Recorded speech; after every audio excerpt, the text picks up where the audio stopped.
Halo semuanya, kami ingin mempresentasikan hasil dari wawancara kami mengenai UMKM. Jadi ini adalah salah satu tugas UAS atau project UAS dari Bapak Fatur, dan UMKM yang kami bahas adalah cireng isi ayam suwir pedas.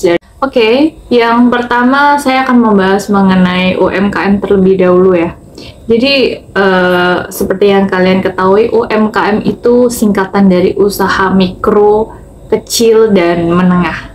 Jadi pada dasarnya UMKM itu adalah suatu usaha atau bisnis yang dilakukan oleh individu, kelompok, badan usaha kecil maupun rumah tangga.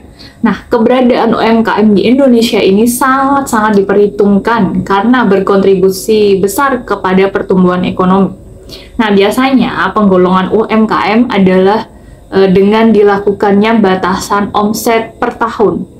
Jadi jumlah kekayaan atau aset serta jumlah karyawannya. Sedangkan usaha yang tidak masuk sebagai UMKM itu ditetapkan atau dikategorikan sebagai usaha besar. Contohnya mungkin perusahaan-perusahaan PT atau PT atau CV itu masuk dalam kategori di luar UMKM. Jadi ini UMKM itu lebih banyak dijangkau ya di Indonesia, terutama kita temukan di daerah-daerah kita ya. Nah, UMKM kriterianya ada 3. Yang pertama adalah usaha mikro. Nah, usaha mikro ini dalam UMKM adalah usaha ekonomi produktif yang dimiliki perorangan maupun badan usaha sesuai dengan kriteria usaha mikro. Nah, sebuah usaha itu bisa dikatakan sebagai usaha mikro UMKM bila memiliki keuntungan dari usahanya sebesar 300 juta dan memiliki aset atau kekayaan bersih minimal sebanyak 50 juta. Ini di luar aset tanah dan bangunan ya.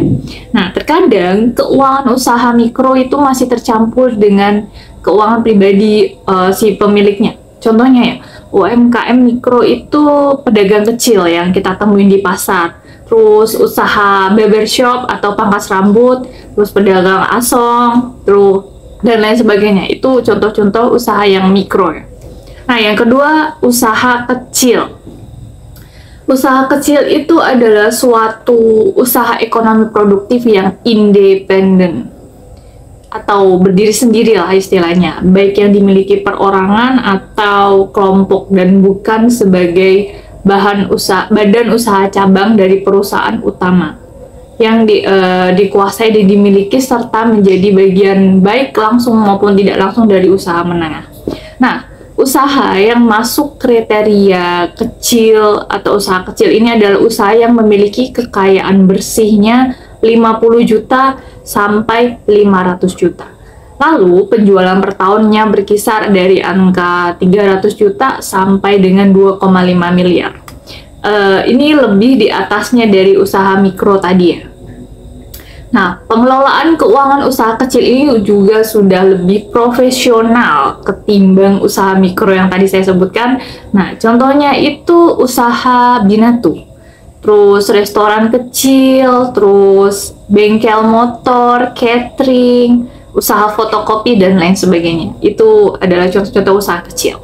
Yang ketiga, usaha menengah. Usaha menengah ini adalah usaha dalam ekonomi produktif dan bukan merupakan cabang atau anak usaha dari suatu perusahaan pusat ya. Jadi serta menjadi bagian secara langsung maupun tak langsung terhadap usaha kecil atau usaha besar dengan total kekayaan bersihnya sesuai yang sudah diatur dengan peraturan perundang-undangan. Kriteria kekayaan bersih dari usaha menengah itu sudah di atas 500 juta sampai 10 miliar. Itu tidak termasuk bangunan dan tanah tempat usaha. Nah, kemudian hasil penjualan per tahunnya itu mencapai 2,5 miliar sampai 50 miliar. Nah, jadi selain pengelolaan keuangan yang sudah terpisah, usaha menengah ini juga sudah memiliki legalitas. Contohnya itu perusahaan pembuat roti skala rumahan roti-roti yang biasanya untuk supply ke pabrik-pabrik itu ya, itu kan lumayan ya omsetnya juga. Terus restoran besar, terus sampai toko-toko bangunan, toko material yang mungkin kita bisa temukan di tempat terdekat kita. Itu contoh usaha menengah. Jadi tadi yang saya bahas, jadi ada 3 usaha, kriteria UMKM. Yang pertama adalah usaha mikro, yang kedua usaha kecil, dan usaha menengah. Dan mereka mempunyai contohnya masing-masing. Terima kasih. Itu sekian penjelasan dari saya. Baik, yang kedua di sini ada UMKM cireng isi ayam suwir pedas. Nah, UMKM sendiri itu adalah jenis bisnis skala kecil atau menengah yang dikelola individu atau sekelompok orang. Cireng isi ini makanannya sangat populer di Indonesia. Cireng isi ini singkatan dari aci digoreng, yang terbuat dari tepung tapioka yang biasa berisikan bumbu kacang, oncom, dan ayam suwir. Nah, selanjutnya ada source data. Nah, narasumber di sini seorang mahasiswa 22 tahun, perempuan, bernama Jihan Hasna Hanifah, dan target pasarnya semua kalangan pencinta makanan pedas, khususnya ibu-ibu dan anak remaja. Metode penjualan yang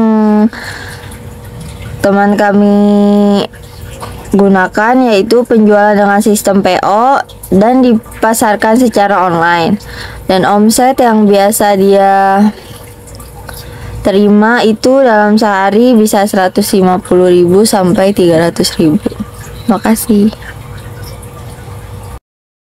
Materi ketiga, data pendapatan cireng isi ayam suwir pedas. Definisi omset. Omset adalah sejumlah nilai total dari penjualan produk dalam periode tertentu. Anda bisa menyamakan omset dengan istilah pendapatan kotor. Hal ini karena omset belum dikurangi dengan biaya yang dikeluarkan sebagai biaya modal seperti biaya produksi, gaji pegawai, dan juga biaya operasional lainnya.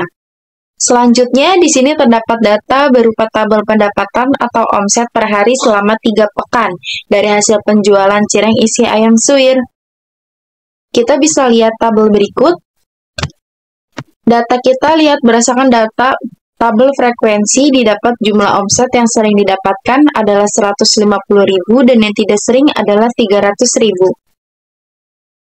Berikut ini terdapat tabel distribusi dan frekuensi. Dapat dilihat yang sebelah kiri ini adalah tabel data yang sudah dipisahkan berdasarkan rangka dan frekuensinya, di mana pendapatan kisaran 100 sampai 150 muncul sebanyak 11 kali. Untuk pendapatan kisaran 200 sampai 250 muncul sebanyak 5 kali. Dan untuk pendapatan kisaran 300 sampai 350 muncul sebanyak 5 kali juga. Dan untuk tabel data sebelah kanan merupakan tabel data tunggal yang menjelaskan pendapatan usaha cireng ini selama 3 pekan setiap harinya. Selanjutnya akan dibacakan oleh Sinta. Baik, di sini saya akan menjelaskan mengenai grafik omset penjualan cireng isi ayam suwir pedas selama 3 pekan. Baik, untuk yang pertama di sini ada grafik line atau grafik yang berupa garis. Di sini adalah grafik penjualan omset per hari selama 3 pekan setiap harinya. Di hari pertama, penjual mendapati omset yaitu sebanyak 150.000. Di hari kedua, mendapatkan sebanyak 200.000. Di hari ketiga juga sama 200.000. Dan di hari keempat itu 300.000. Karena di hari keempat ini weekend, jadi pendapatannya cukup banyak. Nah, ini juga berulang di hari-hari berikutnya hingga ke hari ke-21 atau tepat 3 pekan. Selanjutnya, untuk grafik yang selanjutnya, di sini ada grafik yang berupa grafik histogram. Di sini grafik histogramnya itu menunjukkan bahwa pendapatan dari omset per hari itu rata-rata kebanyakan yaitu 150.000 pada saat weekdays atau hari biasa. Dan paling banyak pendapatan itu di angka 300.000 itu pada saat weekend. Untuk faktor-faktor yang mempengaruhi ini, setelah kami mewawancarai dengan ownernya, yang mempengaruhi pertama yaitu kalau dari harinya itu, kenapa di weekend itu omsetnya lebih besar karena kalau weekend itu kan hari libur, jadi peminatnya itu lebih banyak. Kalangan remaja, anak-anak yang libur mungkin lebih banyak yang membeli. Kalau misalnya di hari biasa juga kan ownernya ini itu seorang mahasiswa, jadi dia bikinnya itu kadang tidak terlalu banyak dan hanya membuat sesuai dengan PO yang sudah dia rencanakan. Misalnya untuk hari Senin sampai Jumat dia hanya membuat beberapa saja karena di hari tersebut ownernya ini kuliah seperti itu. Nah, untuk yang selanjutnya yaitu di sini ada pemusatan data. Untuk pemusatan datanya ini kita mencari mean, median, dan juga modusnya. Untuk mean ini nilai rata-rata. Nah, untuk nilai rata-rata ini karena data yang kita gunakan adalah data tunggal, jadi kita menggunakan rumus X sama dengan X1 ditambah X2 ditambah X3 ditambah XN dibagi dengan N. N-nya ini merupakan jumlah datanya. Nah, jadi langsung aja kita itu semua data tadi kita langsung jumlahkan, kemudian dibagi dengan 21. 21 ini merupakan jumlah datanya. Dan didapati hasil yaitu 197,6. Atau kita jadikan ribuan, jadi 197.600. Ketika kita tulis dalam satuan ribu, itu merupakan nilai rata-rata dari omset penjualan selama 3 pekan. Selanjutnya untuk median yaitu nilai tengah, karena ini merupakan data tunggal, kita hanya menghitung pendapatan dari usaha cireng isi ayam suwir pedas ini. Jadi kita menggunakan rumus ME atau median sama dengan X, N ditambah 1 dibagi 2 sama dengan X. N-nya ini merupakan jumlah data. Jumlah datanya ini kita ada 21, jadi 21 ditambah 1 dibagi 2 sama dengan X. 22 dibagi 2 sama dengan X yaitu 11. X yang 11 ini merupakan X yang merupakan data ke-11. Nah, untuk penentukan data yang ke-11 ini kita harus urutkan terlebih dahulu nominalnya dari yang paling kecil hingga yang paling besar agar kita menemukan hasil X11 ini atau data ke-11 ini. Dan setelah kita urutkan, kita mendapatkan bahwa data ke-11 ini yaitu adalah 150.000. Selanjutnya untuk menemukan modus. Modus ini merupakan bilangan atau angka yang sering muncul dalam suatu data. Nah, karena kita menggunakan data tunggal, jadi kita mudah untuk menentukannya. Kita tinggal menghitung saja ada berapa banyak jumlah data yang sering muncul. Tadi sebelumnya di bagian tabel frekuensi data, kita sudah menghitung frekuensinya. Dan di situ ditemukan bahwa nominal 150.000 itu muncul sebanyak 11 kali. Jadi untuk modusnya itu adalah 150.000. Untuk pemusatan data hanya itu yang dapat saya sampaikan.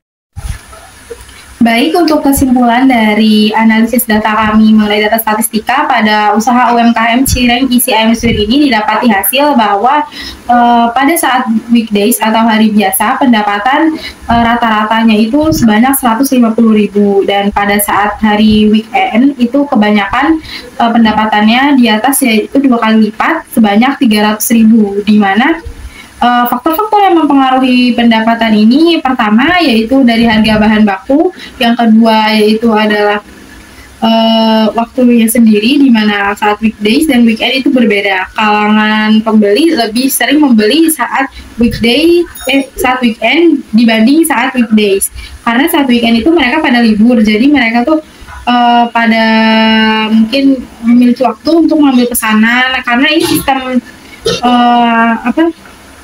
penjualannya yaitu dengan cara online dan juga delivery order atau DO langsung ke pembelinya. Dan juga kadang pembelinya itu langsung mengambil ke rumah si owner ini, karena ini mesti merupakan usaha rumahan dari si owner kita ini, yaitu Kakak Jihan ini. Baik, sekian yang dapat saya sampaikan. Kurang lebihnya mohon dimaafkan. Wassalamualaikum warahmatullahi wabarakatuh.